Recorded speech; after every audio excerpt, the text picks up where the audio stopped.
Hello আমার প্রিয় মিষ্টি বন্ধুরা, আশা করি আপনারা সকলে অনেক ভালো আছেন। বন্ধুরা, আজকে আপনাদের জন্য ছোট একটি লাগালাগি মজার ঘটনা নিয়ে চলে আসলাম আপনাদের মাঝে। বন্ধুরা, ঘটনা দুটি না টেনে শেষ পর্যন্ত দেখলে আপনি অনেক মজা পাবেন। বন্ধুরা, আমাদের ভিডিও যদি আপনাদের কাছে ভালো লাগে তাহলে আমাদের চ্যানেলটিকে সাবস্ক্রাইব করুন। চলুন বন্ধুরা, কথা না বাড়িয়ে গল্প শুরু করি। রায়হানকে দেখে পাখি কিছুটা ভ্রু কুঁচকালো। তোমার সাথে কিছু কথা ছিল। কোনো একটা কফি শপে কি আমরা বসতে পারি? অনিচ্ছা সত্ত্বেও পাখি রাজি হল। আর যাই হোক, পাখি অভদ্র নয়, তাই ভদ্রতার খাতিরে রায়হানের সাথে গেল। কফি শপে বসে রায়হান 2টা কোল্ড কফি অর্ডার করল। পাখিকে জিজ্ঞেস করল, আর কিছু খাবে নাকি? পাখি না সূচক মাথা নাড়ল। আমার একটু তাড়া আছে ভাইয়া। কি বলবেন, তাড়াতাড়ি বললে ভালো হতো। রায়হান ও ভনিতা না করে শুরু করল, আসলে ইরামের ব্যাপারে কিছু কথা ছিল। ভাইয়া প্লিজ, আপনার বন্ধুর হয়ে সাফাই গাইবেন না দয়া করে। আমার শুনতে ভালো লাগবে না। ওর নামে সাফাই দেওয়ার কিছু নেই। তোমাকে শুধু কিছু সত্যি কথা বলতে চাই, কারণ তুমি যা জানো তার পুরোটা সত্যি না। আংশিক সত্যি খুব ভয়ঙ্কর হয়। আর ইরামের স্ত্রী হিসেবে ওর অতীতটা তোমার জানার অধিকার আছে, আর সেটা অবশ্যই সত্যিটাই। পাখি চুপ করে আছে। রায়হান ভার্সিটি লাইফের শুরু থেকে নীলার সাথে যা যা হয়েছে তার সবটাই পাখিকে বলল। আর পাখির সাথে দেখা হওয়ার আগে থেকেই নীলার আর ইরামের সম্পর্ক খারাপ হয়ে যায়। সব কথা পাখি শুধু চুপচাপ শুনেছে, উত্তর করেনি কোনো। সবটাই তুমি শুনেছ। এখন তোমার বিচারে যদি ইরাম প্রকৃত দোষী হয় তবে তুমি যা শাস্তি দিবে সে সেটার যোগ্য। পাখি আর কোনো কথা না বলে উঠে চলে গেল। খুব অস্থির লাগছে পাখির। মানুষটাকে ঠকানো হয়েছে ভেবে খারাপ লাগছে তার। আবার এটা ভেবে রাগ লাগছে, তার সাথেও তো খারাপ হয়েছে। পাপ তো একটা উনি করেছে। পাখির দিন ঠিকঠাক চলে গেলেও কোথাও যেন একটা ফাঁকা রয়েই যাচ্ছে। বুকের ভিতরটা যেন খালি খালি লাগে। ভাবে ওই খাটাসটার জন্য কি অসম্ভব, ওর জন্য পাখির কেন খালি খালি লাগতে যাবে? মোটেও না, হয়তো পড়াশোনার চাপেই এমন হতাশা কাজ করে। এদিকে ইরামের এক একটা দিন এক একটা বছরের মতো লাগে। শুধু দিন গুনছে কবে দেশে ফিরবে। তার প্রাণ পাখিটা যে ওখানেই রয়ে গেছে। কত শত ফোন মেসেজ যে করে রেখেছে তার কোনো রিপ্লাই নেই। দেখতে দেখতে 5 মাস কেটে গেছে। প্রতিদিনের মতো পাখি কলেজ থেকে এসে ফ্রেশ হয়ে খেতে বসেছে। মমতাজ বেগম পাখির পাশে বসে মিটিমিটি হাসতে। উনার আচরণ পাখির বোধগম্য হল না। তাই জিজ্ঞেস করে, কি আন্টি, তোমায় কি জিন ভূতে আছর করেছে নাকি? রহিমা খালাও হাসছে। কিছুই বুঝতে পারছে না পাখি। মমতাজ বেগম, ঘুমাবি? মাথা ধরেছে খুব। যা ঘুমা, বলেই উনি হাসতে শুরু করেছে। সত্যি করে বলো তো, তোমার কি হয়েছে আন্টি? পাগল টাগল হয়ে গেলে নাকি? আচ্ছা, তোমার কি শরীর খারাপ করেছে? বলেই উনার কপালে হাত দেয়। ডাক্তার বউ বিয়ে করিয়েও জ্বালা বুঝলে রহিমা একটু খুশি থাকলেও ভাবে অসুখ করেছে। বলেই আবার দুজন হাসতে শুরু করে। বোকা আন্টিটা আমার, বলে মমতাজ বেগমের গলা জড়িয়ে গালে একটা চুমু দিয়ে নিজের ঘরে চলে যায়। ওর রুমে গিয়ে পাখি শুয়ে পড়ে আর কিছুক্ষণের মাঝেই ঘুমের রাজ্যে পাড়ি জমায়। পাখির ঘুমন্ত মুখটা পাখির পাশে শুয়ে শুয়ে ইরাম দেখছে। কতটা নিষ্পাপ, কতটা পবিত্র তুমি। খুব করে তোমায় ছুঁয়ে দিতে ইচ্ছে করছে। ঘুমের মাঝে তোমায় আরও বেশি মায়াবী লাগছে। বাতাসে পাখির চুলগুলো এলোমেলো হয়ে মুখের উপর আছড়ে পড়ছে। আলতো হাতে মুখের উপর থেকে চুলগুলো নিয়ে কানের কাছে গুজে দেয়। পাখি হালকা কেঁপে উঠে। চোখ দুটো আদো আদো খুলে দেখে ইরাম তার পাশেই শুয়ে আছে।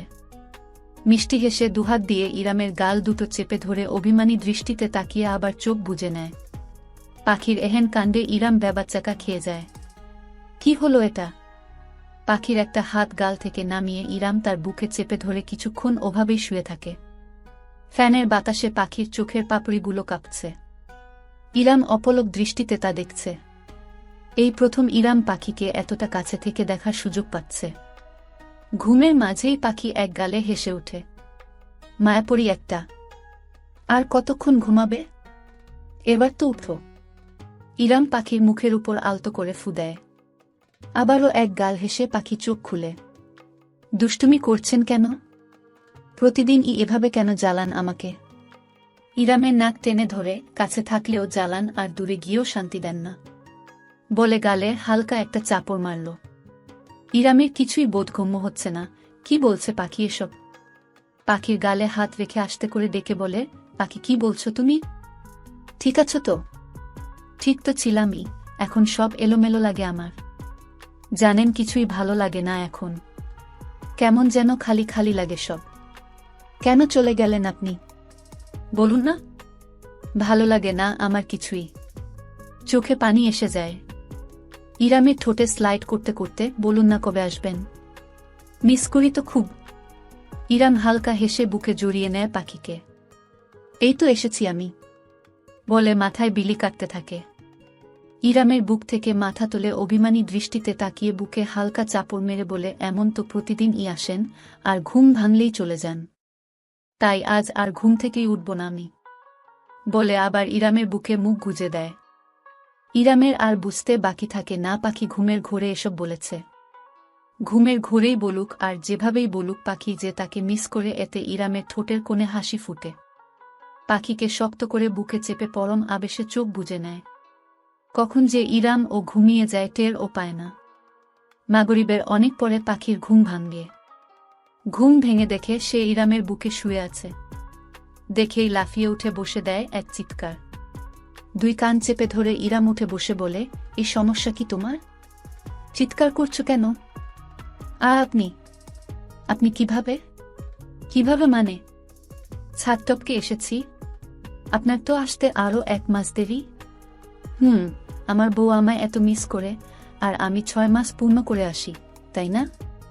বউ মিস করে মানে? কেন করো না? আপনাকে মিস করার কি কোনো কারণ আছে? কারণ না থাকলেও যে আমার বউ আমায় মিস করে তা আমি জানি। কি ব্যাপার, লোকটা জানলো কি করে? আচ্ছা, তখন কি আমি স্বপ্ন দেখছিলাম নাকি সত্যি? সে যাই হোক, প্রকাশ করা যাবে না কিছু। সব জানতা শমশের আপনি। আমি।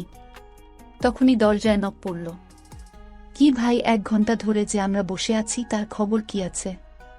বউয়ের সাথে রোমান্স শেষ হলে তুই কি বেরুবি নাকি একবারে কাল সকালেই আসবি? আশার গলা। তার মানে শিওর উনিই এটা। কিন্তু 1 মাস আগে কি করে? আশা এসেছে আজ, বাচ্চা কাচ্চা সহ।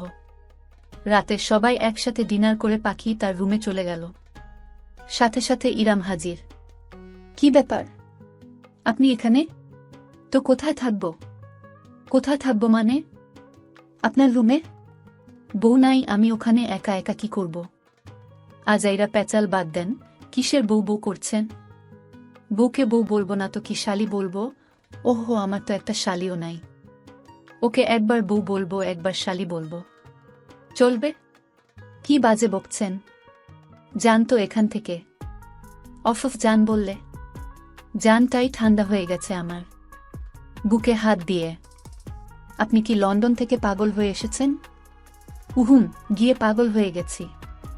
বউয়ের বিরহে পাগল, আবার বাজে বকছেন। যান এই ঘর থেকে।